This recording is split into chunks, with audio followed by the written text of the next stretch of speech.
팍스 로마나 시대를 이룬 제국의 영광을 간직한 로마.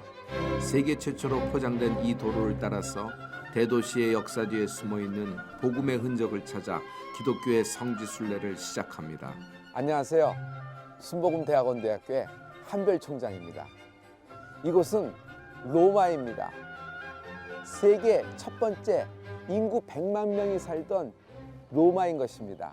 우리가 서 있는 이 도로는 모든 길은 로마로 통한다는 말이 있죠. 그 아피아 가도인 것입니다. 여기는 개선 장군이 막 군사들과 함께 개선 행진을 하는 곳이고, 그때마다 로마의 시민들이 길 좌우 옆편에 서서 환호성을 부리던 곳입니다. 또한 스파르타쿠스와 그와 함께한 모든 노예들이 반란을 했으나 이 도로 양옆에서 처형당한 것이 이 아피아 가도인 것입니다. 하지만 로마는 우리가 알고 있는 유물과 유적, 화려함만 있는 곳이 아닙니다. 기독교의 핍박과 박해, 그리고 순교자의 핏부림이 있는 도시입니다. 사도 바울, 사도 베드로가 이곳 로마에서 목베임을 당하고 십자가에 거꾸로 순교를 당한 장소가 바로 이곳입니다. 많은 크리스찬들이, 많은 황제들의 핍박을 받고 지하로 숨어들어 까딱곰에서 예배드리고 까딱곰에서 하나님을 경배하던 장소가 이곳 로마인 것입니다. 로마는 우리에게는 성지인 것입니다. 이들의 삶과 이들의 모든 역사를 되짚어 보면은 우리 현대 살고 있는 그리스도인들이 어떻게 살아야 할지, 어떤 방향을 잡아야 될지, 믿음이 어디에 기초해야 될지 바로 알 수 있는 귀한 시간이 될 수 있을 거라 생각합니다. 사도 바울은 항상 내가 로마로 가야 하리라 는 다짐을 항상 했습니다. 우리 인생의 로마는 어디일까요?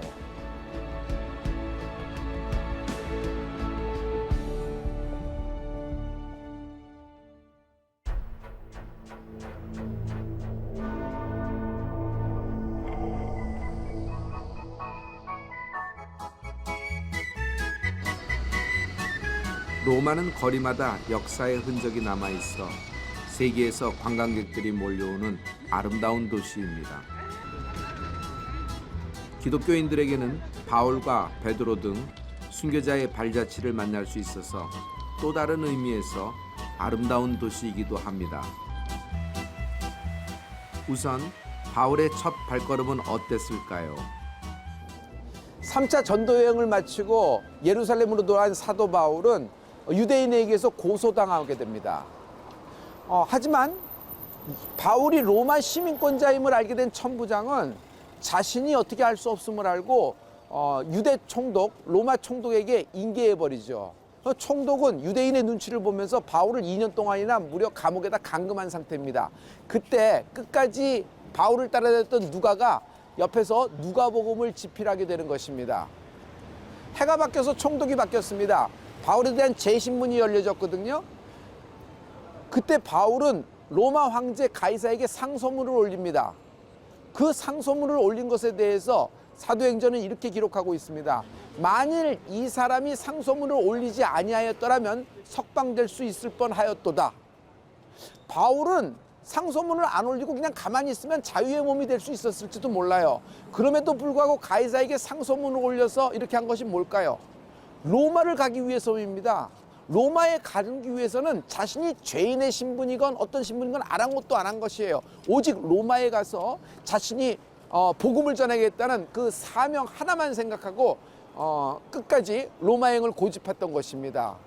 그 사도 바울이 죄수의 신분으로 로마에 들어오게 되죠. 하지만 재판을 받기 전까지 좀 시간이 있잖아요. 그 시간 동안에 로마법에 의해서 세를 얻어서 집에 하나 머물게 됩니다. 하지만 그 집세는 바울 자신이 텐트 메이커니까 자기 자신이 내게끔 되는 거예요. 근데 그 셋집에 있는 동안에 바울은 위대한 일을 하게 됩니다. 바울이 가택연금을 당했던 셋집은 산파울로 알라 레골라 교회로 감옥이 아니라 일반 가옥이었습니다. 이 바울의 셋집은 로마에서 일어난 초기 기독교의 근원을 알 수 있다는 점에서 아주 중요한데요. 바로 로마의 기독교 교인은 물론 전 세계로 복음이 전파되는데 작은 불씨를 지펴줬던 곳입니다. 이것은 사도 바울이 갇혀 있었던 셋집입니다. 군사들과 함께 쇠사슬에 묶인 채 이곳에서 사도 바울은 베드로와 함께 갇혀 있었던 것입니다. 그 옆에는 끝까지 그와 동행했던 누가가 곁을 지켰던 것을 알 수 있지요. 여기 보면은 그 흔적들이 남아 있는데 특별히 후에 이렇게 벽화로 남아 있는 것이지만 맨 왼쪽에 보면은 검을 들고 있죠. 역시 양날의 날에선 검을 든 것은 항상 사도 바울을 상징합니다. 그리고 가운데 있는 인물은 열쇠들을 들고 있죠. 그 열쇠도 또한 이게 하나가 아니라 두 개임을 알 수 있어요. 이 천국 열쇠를 갖고 있는 베드로를 이야기합니다. 맨 오른편에 누군가가 한 사람 경청하면서 조용히 입을 닫고 경청하면서 그들의 이야기를 적고 있는 사람이 있습니다. 이 사람이 끝까지 바울 곁을 떠나지 않았던 의사 누가였던 것입니다. 바로 이 옆으로 가면은 당시에 사도 바울이 사용했던 우물이 있습니다. 그 우물은 참으로 신기하게도 지금도 마르지 않고 있어 지금도 사용할 수 있는 우물이에요. 참으로 신기하죠? 여러분 지금 제가 밟고 있는 이곳, 제가 이거 손대고 있는 이 모든 벽, 사도 바울이 실제로 생활하고 기거했던 곳입니다. 그리고 이곳에서 자기를 지키던 군사들에게도 하나님의 복음, 예수를 권하였을 것입니다.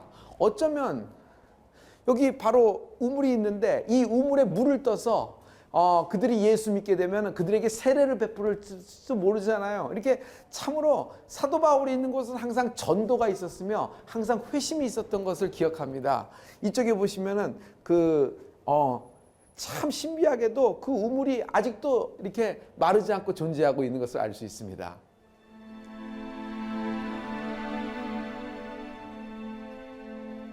이렇게 마르지 않은 우물처럼 바울의 영혼은 메마르지 않았습니다. 우리에게 영원히 목마르지 않는 생명수를 주겠다고 약속하셨던 예수님의 복음을 굳게 믿었기 때문이 아닐까요?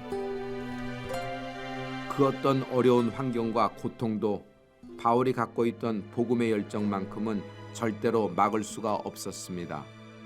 이 우물 바로 맞은편에 당시에 사도 바울을 묶었던 쇠사슬을 이렇게 지금도 전시해 놓고 있습니다. 그가 이곳에서 셋집에 있는 동안에 이렇게 묶였었던 것입니다. 그리고 이쪽 정면을 보면은 바울이 기거했을 만한 그런 방이 이렇게 또 밑에 구조가 되어 있음을 알 수 있어요. 굉장히 좁게 되어 있죠. 그래서 당시에는 여기서 이제 기거했고 후세 내려오면서 많은 신앙인들이 여기에 벽화로 그 자기의 믿음 이렇게 신앙들을 이렇게 표현해 놓은 곳입니다. 바울의 믿음에는 한평 남짓의 좁은 방에서도 열방을 품을 수 있는 그런 힘이 있었습니다. 그래서 이곳에서 에베소서와 빌립보서 등 주옥 같은 옥중 서신들이 나올 수 있었는데요. 바울은 지금까지도 그 말씀들을 통해서 우리를 진정한 십자가 앞으로 인도하고 있습니다. 로마 네로 황제 때 로마 전체에 화재가 발생합니다. 그때 화재가 진압하고 나서 네로 황제는 버려진 땅들, 잿더미 된 땅을 헐값에 싸들이고 자기 궁전을 짓기 시작합니다. 그러자 백성들이 원망이 나오죠. 로마 시민들이 황제 네로가 방화범이다라는 얘기예요. 네로는 얍삭하게 빨리 화제를 바꿨습니다. 그리스도인이다. 그리스도인이 로마에 불을 지른 방화범이다. 봐라. 로마 전체 모든 구역이 불을 탔으나 그리스도인만 사는 구두 구역만이 불이 타지 않았다. 그것이 증거다. 그래서 로마 시민들이 성난 마음을 기독교인들에게 돌려버리는 겁니다. 그들을 잡아서 핍박하고 화형시키고 태형시키고 찢어 죽이는 역사가 일어난 것이에요. 여기 보시면은 포로로마노의 그 셉티부스 황제의 그 개선문이 있죠. 로마 20대 황제입니다. 가장 와이프를 통해서 바알신을 섬겼던 그런 황제죠. 기독교인을 핍박을 많이 한 사람의 개선문이에요. 이 개선문 바로 뒤가 우리의 사도 바울의 그 감옥인 마르티눔 감옥이 여기 있습니다. 이 감옥을 보면요, 위치 자체가 공회당 한가운데에 한복판에 있습니다. 포로로마나 이 바로 여기잖아요. 왜 이렇게 있을까요? 로마에 반역한 중재인 또 다른 민족의 어떤 왕이나 황제 이런 사람의 중재인만 가두던 곳이에요. 당시 로마로서는 바울이나 베드로는 굉장히 무게감이 있고 굉장히 처리하기 힘든 상대였어요. 그래서 셋집에서 끌고 나와서 이제 재판을 받으면서 이제 여기에 이제 쳐넣은 거죠. 그래서 사도 바울이 여기서 한동안 쇠사슬에 묶인 채 갇혀 있던 곳입니다. 지금은 이곳에 이제 교회가 섰죠. 그런데 이제 밑으로 들어가 보시면은 사도 바울이 거기서 했던 쇠사슬에 묶였던 돌기둥, 그리고 하지만 그 속에서 간수에게 회심을 시키고 그들에게 세례를 베풀던 우물터, 이런 것들이 지금 남아 있습니다.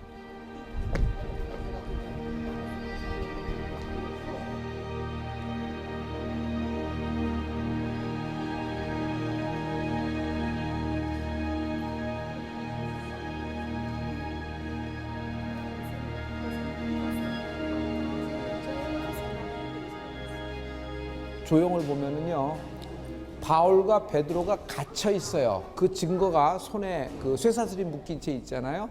가운데 있는 분이 바울이고 지금 세례를 베푸는 분이, 물로 세례를 베푸는 분이 베드로입니다. 근데 지금 세례를 받은 사람이 누구예요? 로마 군인 간수예요.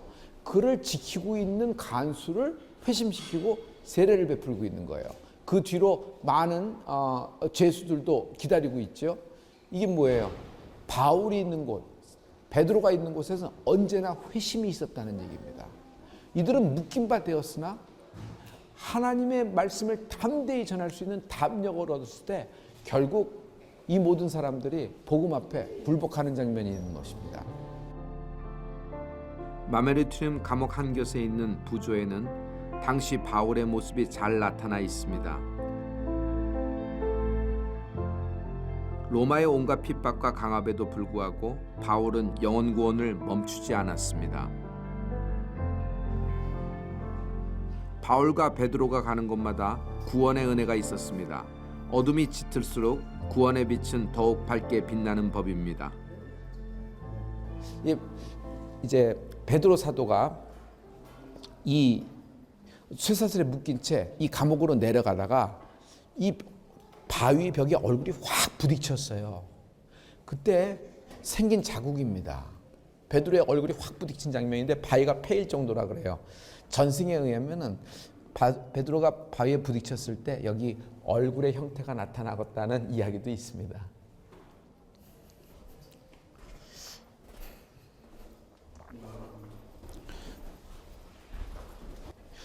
이제 바울이 갇혀 있었던 감옥 한복판으로 내려옵니다. 굉장히 좁거든요. 그리고 굉장히 이렇게 모든 것이 이렇게 습하고 이렇게 어둡습니다. 바울은 여기 쇠사슬에 묶인 채 중재인이 갖춰준 그런 중범죄들만 있는 감옥에 갇혀 있었습니다. 묶여 있었습니다. 그러나 바울의 영혼은, 바울이 갖고 있었던 복음은 쇠사슬이 묶지 못합니다. 감옥이 갇힘받지 않았습니다.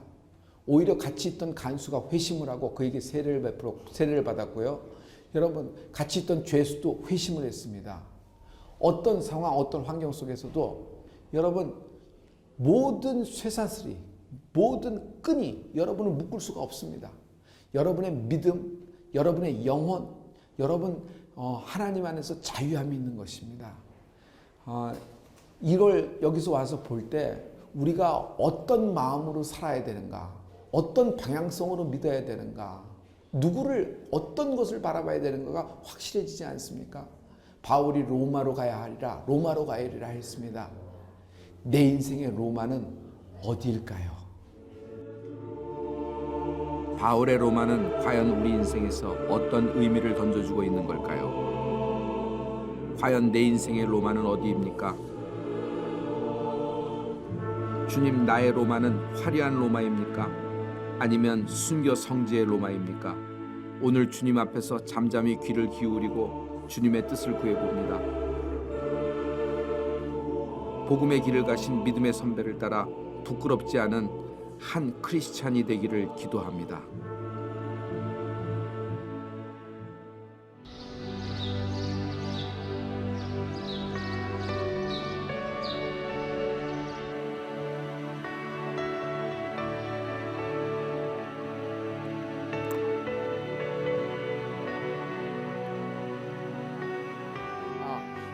이 교회 한 가운데에 바울의 무덤이 있고 그 바로 위에 그 바울을 마지막까지 묶었던 그 쇠사슬 있죠. 그것을 여기에 보관하고 있어요. 그래서 이 교회가 그 성바울 바울 사도를 기념하여서 세운 교회인데 실은 불이 한번 났었습니다. 그래서 다 타버렸는데 이상하게도 거기 그 뒤에 있는 그 교회 내부에 있는 모자이크 있죠. 그 모자이크는 그 화재로 소실되지 않고 그대로 남아 있었다고 합니다. 그래서 예전보다도 더 크게 신축을 한 것이 이 성 바울 교회가 되는 겁니다. 로마에서 제일 첫 번째 큰 규모가 성 베드로 교회면 이 교회가 두 번째로 큰 교회입니다. 여기에서 가장 유명한 것은 가운데 석상이 보이시죠? 그 석상이 칼을 들고 있는 사람인데 그 사람이 바로 사도 바울입니다. 양날에 칼을 걸고 있죠. 그리고 유명한 것이 로마에서 가장 아름답다는 모자이크가 이 교회 상단에 이렇게 조각되어 있습니다. 맨 꼭대기에 십자가가 있죠. 그 밑에는 예수 그리스도가 계십니다. 그리고 한쪽 편에는 열쇠를 들고 있는 베드로 사도가 보이고요. 다른 쪽에는 역시 칼을 들고 있는 사도 바울의 모습이 담겨 있습니다. 그리고 밑에 그 바로 그 중단 이렇게 가운데 단을 보면요. 이렇게 동산 위에 양이 한 마리가 있지요. 그게 뭐냐면 그 동산이 에덴 동산이에요. 자세히 보면 4개의 강이 흐르고 있죠. 4개의 강이 흐르고 있어서 에덴 동산이고 거기에 어린 양은 예수 그리스도를 상징합니다.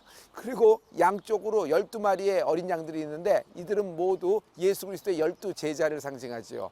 그리고 맨 마지막 하단에 보면 4명의 구약의 선지자들이 있습니다. 이사야, 예레미야, 에스겔, 다니엘 이렇게 표시되어 있는데 이것이 가장 로마에서 아름다운 모자이크 벽화인 것입니다. 이곳은 로마 시대에 참수당하는 죄수들이 머물던 감옥입니다.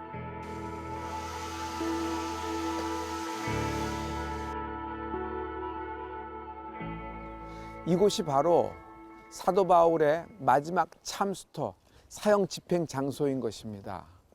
사형 집행되기 바로 직전에 사도 바울을 이제 감옥에 가둬놨거든요.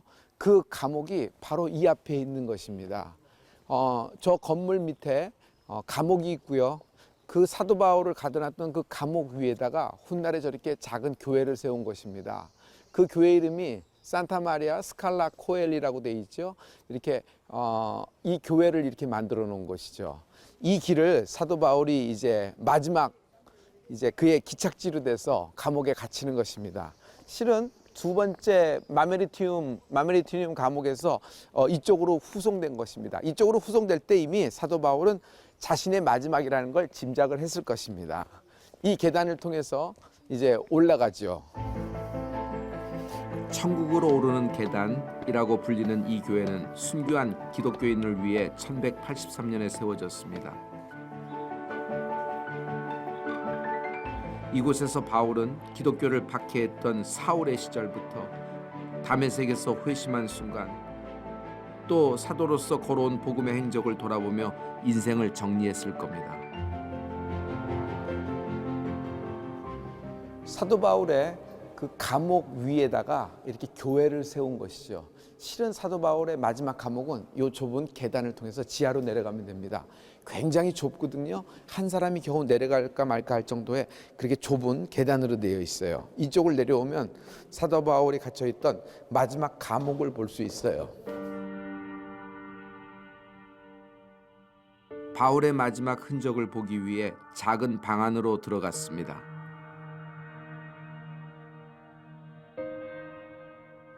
바로 이곳입니다. 이곳이 사도 바울이 갇혀 있었던 좁고 자그마하고 음습한 그런 감옥이지요. 겨우 한 사람 뭐 이렇게 웅크리고 있을까 말까 한 이곳에 사도 바울이 쇠사슬 묶여가지고 여기에 있었습니다. 여기에 있으면서 사도 바울은 디모데에게 자신이 너무 추우니까 두고 온 겉옷과 그리고 가죽 종이에 쓴 그 책을 가져오라고 부탁을 합니다. 그것이 디모데 후서가 되는 거지요. 그 디모데 후서를 에베소에 있는 디모데에게 누가 전달했을까요? 사도 바울을 다 많은 사람들이 따랐으나 마지막에는 다 떠나버렸습니다. 모두 나를 버리고 떠났도다라는 기록이 있잖아요. 그러나 의사 누가는 사도 바울의 끝까지, 그의 마지막까지 동행한 사람입니다. 그 누가가 디모데에게 전달한 겁니다. 에베소까지 전달을 했던 것입니다. 그리고 이 어려운 상황 속에서도 사도 바울은 믿음의 아들 디모데에게 편지를 쓰는 것인데 누가 알았겠습니까? 그것이 오늘의 성경의 디모데 후서가 될 줄을. 실로 바울은 위대한 사도입니다. 철장이 가두고 몸은 묶여 있어도 제자를 세우는 일을 멈추지 않았습니다. 이 감옥에서 디모데를 믿음의 자리이자 순교의 자리로 불렀던 것입니다.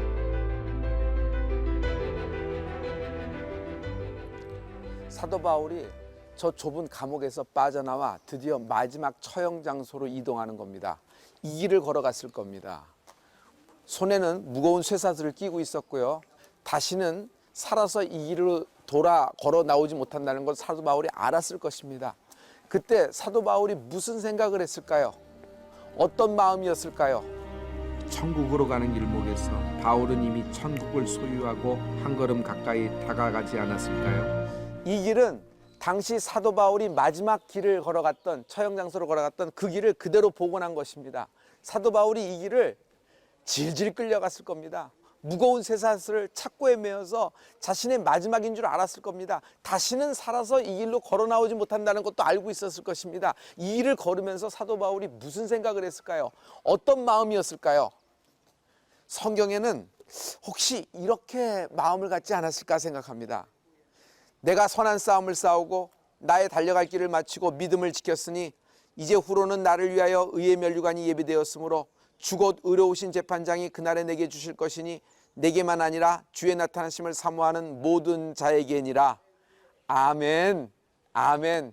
우리의 이 신앙의 기초가 마지막 때까지 여러분 하늘나라가 되기를 예수 그리스도의 이름으로 부탁을 드립니다. 이제 사도 바울의 마지막 목배임을 당한 장소, 바로 그 현장으로 들어가 보는 순간입니다.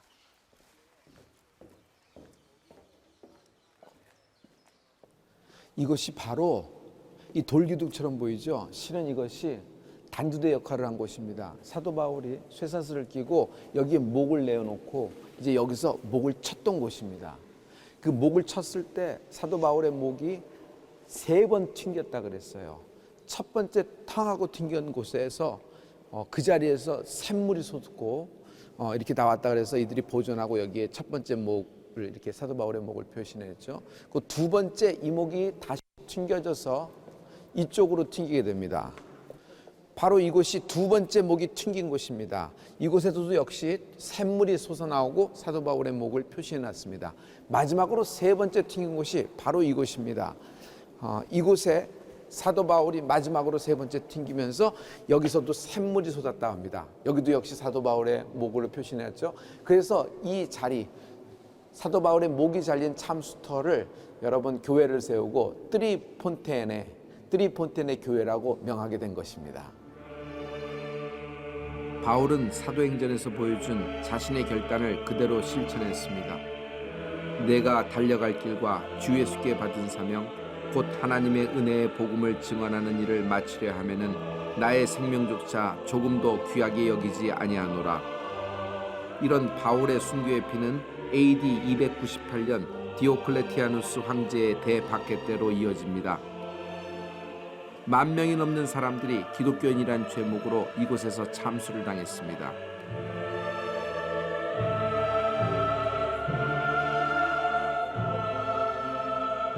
사도 바울의 목배임을 당한 바로 그 현장, 그 피 흘림이 있던 그 현장을 보면서 여러분, 기독교는 핍박과 박해 속에서 성장을 한 것입니다. 오히려 핍박과 박해가 믿음을 없이 하지 못하고 오히려 믿음을 더 굳건하게 만들었던 것입니다. 오늘날 우리의 믿음의 기초가 썩지 않을 영원한 하늘나라가 되기를 우리가 소망해 봅니다.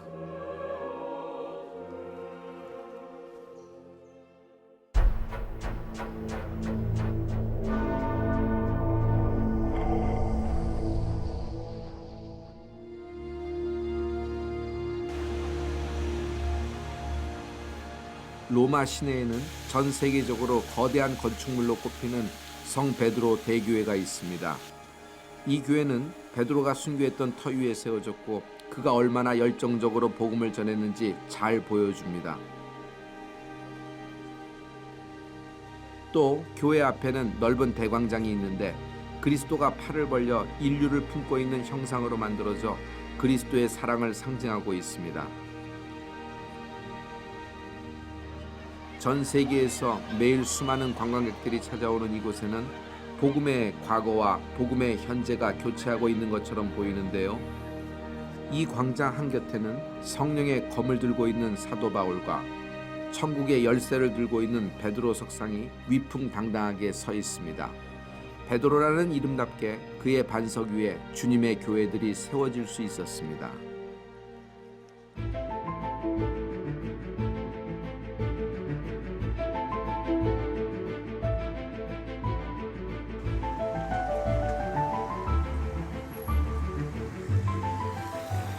로마 아우렐리아누스 성벽을 지나 다음으로 찾아간 성지순례지는 바로 그 유명한 주여 어디로 가시나이까 라는 뜻의 쿼바디스 도미네 교회입니다. 이곳은 로마에서 베드로 사역의 일대 전환이 일어난 곳이기도 합니다.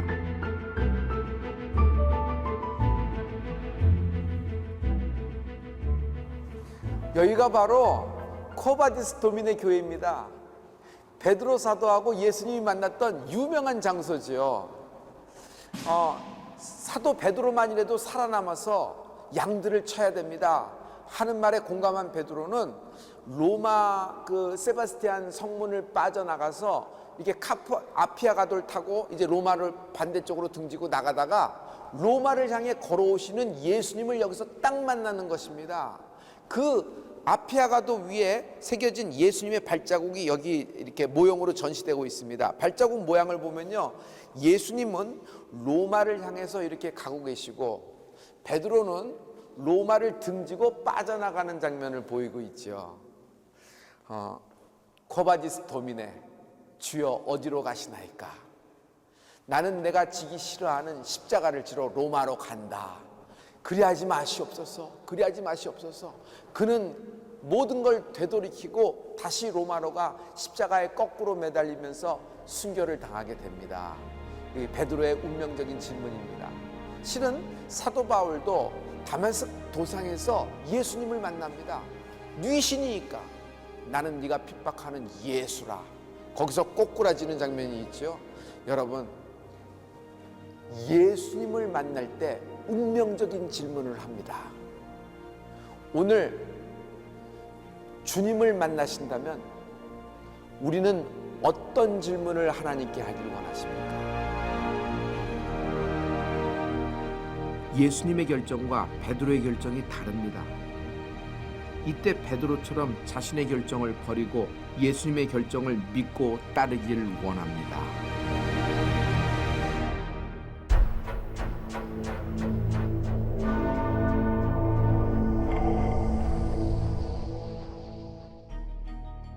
포로 로마노는 고대 로마인들이 생활의 중심으로 생각했던 신전과 공회당 등 공공시설들이 있었던 곳입니다. 로마 제국의 영광스러운 역사가 이제는 잔재들만 덩그러니 남아 마치 폐허처럼 보입니다. 그 길을 따라 걷다 보면 기독교의 역사와 마주할 수 있습니다. 지금 포로 로마노로 안으로 쑥 들어왔거든요. 바로 여기 보이는 것이 콜로세움입니다. 이 콜로세움과 바로 정면으로 마주하고 있는 건축물이 이 티투스의 개선문입니다. 티투스 황제는 아버지 베스파피아누스 황제와 함께, 당시에는 둘 다 장군이었죠, 예루살렘을 공격하여 아노 도미니 기원 후 70년에 완전히 예루살렘을 함락시켰습니다. 그리고 심지어 성전에 있던 기물들을 그 당시 다 갖고 와서 로마로 약탈한 그런 인물 중에 하나입니다. 그래서 티투스의 개선문에 보면은 당시에 예루살렘에서 약탈해온 성전에 있었던 기물 메노라라고 하죠. 7촛대를 이렇게 가져오는 장면도 저기 개선문에 이렇게 부조되어 있음을 알 수 있습니다.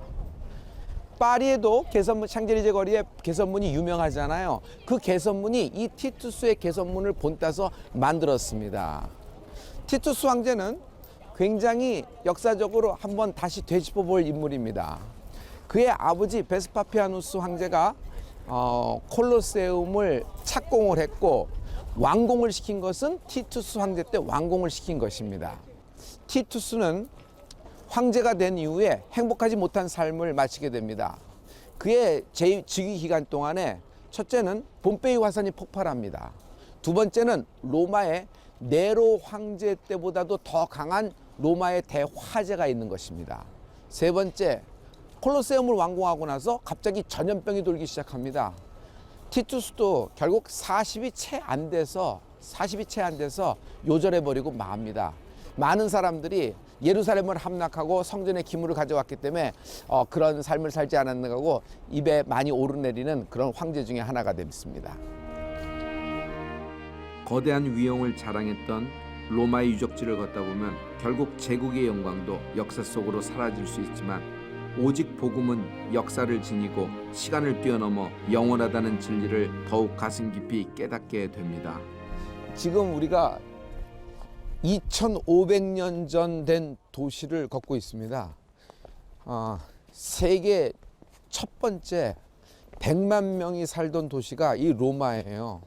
근데 그 100만 명이 살던 도시 로마에 바로 아주 행정 중심, 원로원이 있고 가이사가 있었던 곳, 바로 이것이 포로 로마노이죠.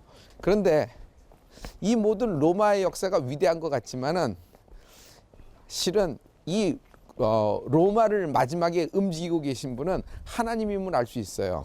기독교가 로마에 의해서 핍박과 환란과 많은 박해가 있었지만 결국 힘으로 어떤 군사력으로 경제력으로 로마를 압도한 것이 아니라 이 복음 십자가가 이 박해 속에서도 결국 로마의 복음이 펼쳐지고 드디어 콘스탄티누스 황제를 이뤄서 주후 313년에 밀라노 칙령이 발표돼서 이제 박해가 끝나는 것을 볼 수 있어요. 우리가 처음에 죽은 자와 같고 우리가 약한 자 같고 우리가 밟히는 것 같지만은 결국 힘이나 능으로 이루어지는 것이 아니라 그 십자가의 힘, 복음의 능력, 그리고 하나님의 말씀대로 진행되어지고 하나님의 계획대로 운행되어짐을 이 로마의 역사 속에서도 잘 볼 수 있어요.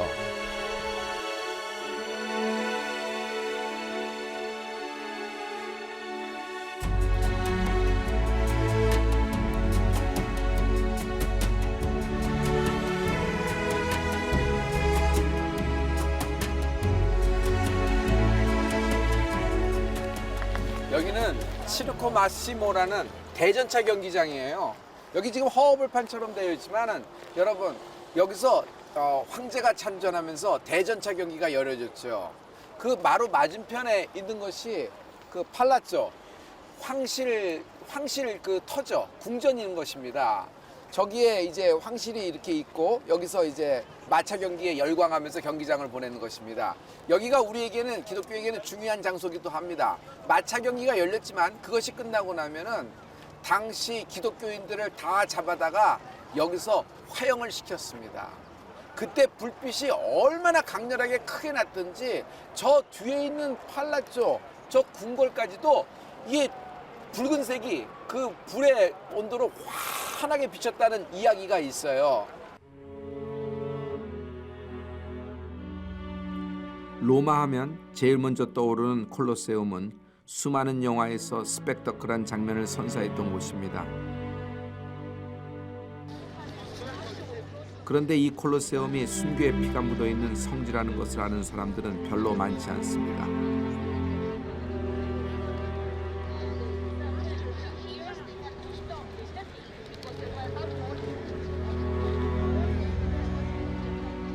흔히들 검투사들이 싸우는 원형 경기장이라고만 알고 있는데 로마 제국의 어두운 단면을 그대로 보여주는 동시에 기독교의 비극적인 역사가 내포된 공간이기도 합니다. 이곳은 로마의 대표적인 건축물인 콜로세움입니다. 베스파피아누스 황제가 착공을 했고요. 그의 아들 티투스 황제가 완공을 한 것이죠. 이것을 보면 전체 6만 명의 로마 시민이 들어와서 이게 엔터테인먼트를 즐기던 곳입니다. 그리고 시민권자를 갖고 있는 사람들에게는 모두 다 공짜로 프리로 이것을 보게 했다 그럽니다. 이렇게 여기를 보시면은 당시의 건축물의 구조를 볼 수가 있어요. 이 밑에 가운데를 보면은 여긴 지하거든요. 여기는 당시의 검투사들 또 우리에서 이쪽까지 맹수들을 집어넣습니다. 사자나 호랑이들을 3일에서 5일 동안 굶겼다가 정말 중요한 순간에 그들을 풀어놔서 사람과 싸우게 하고요. 또 그들이 가장 그 당시 싫어했던 기독교인들을 예수 믿는 사람들을 물어뜯어 순교하게 했던 그런 장소이기도 합니다. 하지만 원래 이곳은 이렇게 건축하지 않았습니다. 원래 처음에 원형은요, 이 가운데 지하에 구조물이 없었어요. 그리고 이 가운데 경기장 주변으로 해서 삥 돌아서 수로가 연결되어 있어서 떼배강의 물을 끌어들여서 수문을 동시에 열면 정확히 50분 만에 이 가운데를 물로 꽉 채울 수 있었습니다. 그러면 양쪽에서 로마의 로마의 해군의 배들이 나오는 겁니다. 그 배들이 나와서 로마 병사하고 이방인들하고 당시에 생각하는 골족과 게르만족이 로마 군인하고 막 싸우는 장면을 재현을 했던 겁니다. 여기서 해전을 보면서 즐거워했던 것이에요. 여기 보면은 전체가 다 실은 이 로마의 지진에도 콜로세움은 무너지지가 않았습니다. 그리고 견고했어요. 그런데 원래 이것은 마블, 대리석으로 이렇게 조각되어 있고 대리석으로 덮었던 곳인데 이렇게 흉악하게 남았던 것은 성 베드로 성당을 건축할 때 대리석이 더 필요했던 거예요. 그래서 여기 있는 대리석을 띄어다가 성 베드로 성당에 갖다 붙이기 시작한 겁니다. 그러고도 성 베드로 성당이 너무 크고 그래서 완공이 안 되는 겁니다. 그러자 교황은 기발한 생각을 했어요. 아주 기가 막힌 생각을 아이디어를 낸 것입니다. 팔자. 천국행 티켓을 팔자.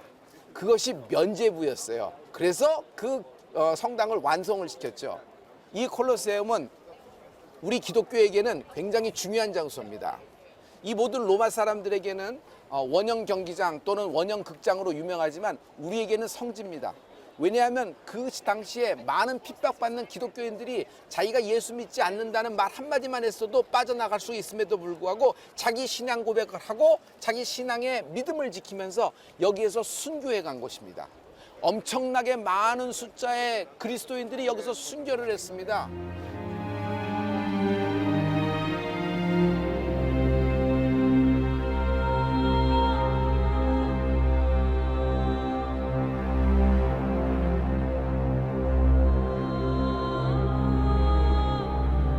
이런 핍박과 환난, 순교 속에서 개신교는 태동이 됐고 성장했습니다.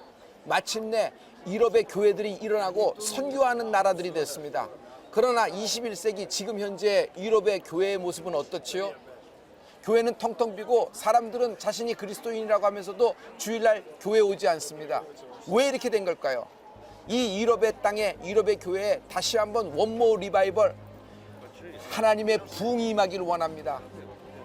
이것을 위해서 혹 하나님이 허락하시면 이 순교의 피가 듬뿍 뿌려진 이 콜로세움 같은 성지에 무대를 세우고 조명탑을 세워서 우리가 열방이 열국의 언어로 하나님을 찬양하는 겁니다. 그리고 우리가 입을 열어 주님께 구하는 겁니다. 우리를 책임지시는 이름 예수님의 이름으로 기도하는 겁니다. 그럼 하나님이 하늘문을 여시고 우리에게 성령의 불, 부흥의 불, 축복의 불, 다시 한번 유럽 땅을, 유럽의 교회를 일으켜 세울 것을 기대합니다. 저는 이런 꿈을 꾸고 있습니다. 이 꿈에 여러분 기도해 주시고 같이 동참해 주시는 은혜가 있기를 부탁합니다.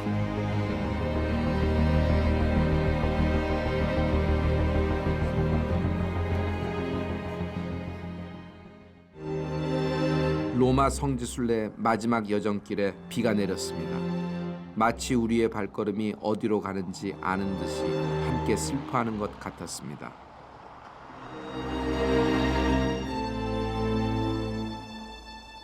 이곳은 로마의 까따콤베입니다. 까따콤베는 시신들을 안치하는 지하 무덤이지요.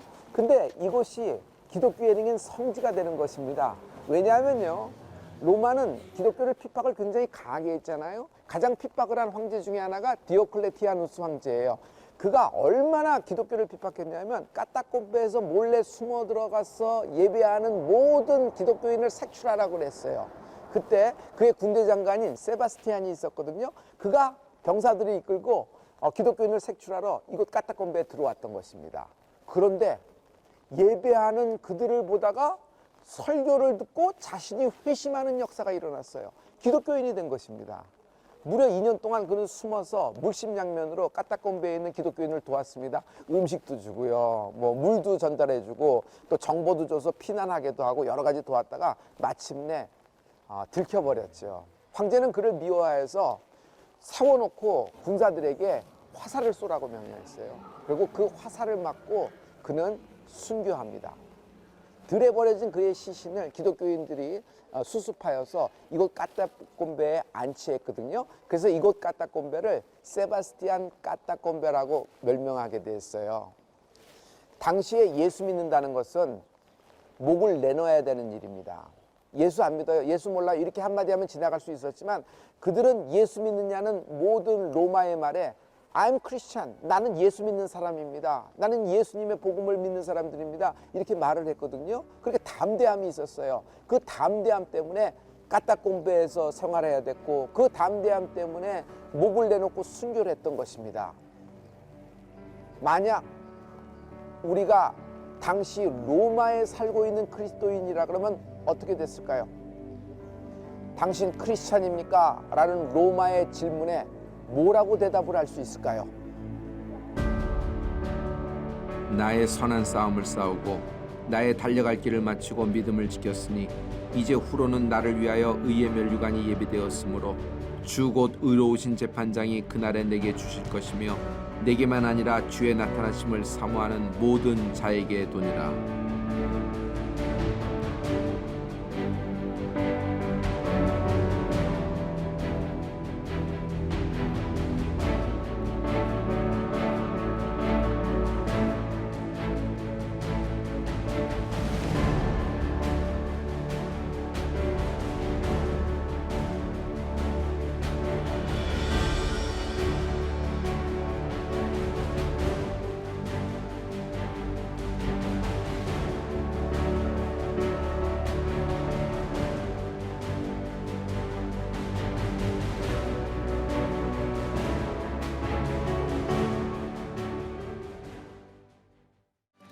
이 프로그램은 CTS 방송가족의 사랑과 후원으로 제작되었습니다. 후원전화 02-6333-1003번, ARS 060-800-1111번으로 전화주세요.